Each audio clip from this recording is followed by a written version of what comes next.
उत्तर प्रदेश की योगी आदित्यनाथ हुकूमत ने फर्जी मदारिस पर सख्त मौक़िफ़ अपनाया है। हुकूमत ने गैर कानूनी मदारिस पर कार्रवाई की तैयारी कर ली है और तमाम जिला मजिस्ट्रेट्स को गैर तस्लीम शुदा मदारिस की निशानदही करने का हुक्मनामा जारी कर दिया।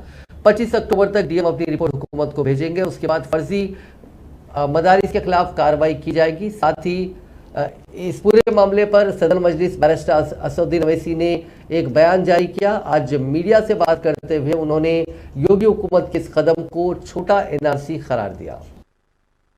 उनका आपको क्या राइट है करने का? क्यों करेंगे आप? नहीं आप क्यों जानकारी करेंगे आप?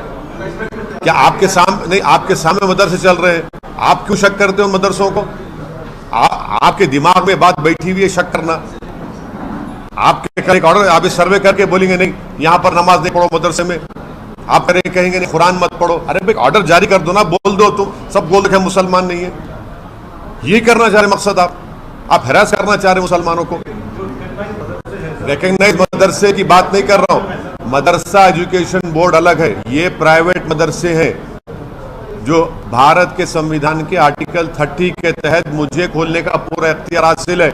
आप उसमें इंटरफेयर नहीं हो सकते, आपको कोई राइट नहीं सरकार को इंटरफेयर करने का। उसमें आप क्यों करेंगे? क्या पैसे ले रहे, क्या आपसे कुछ ले रहे? करें, ये हम मदरसा हमारा है। आप ये छोटा एनआरसी है, मैं तो कहूंगा ये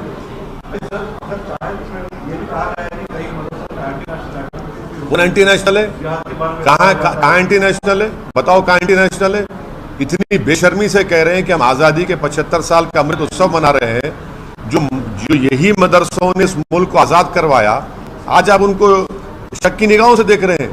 ये आप खराज अकीदत पेश कर रहे हैं, होमेज पेश कर रहे हैं उन मुजाहिदीन आज़ादी को जो इन मदरसों से निकलकर भारत को आज़ाद करवाए थे। बेशर्मी की हद हो गई है।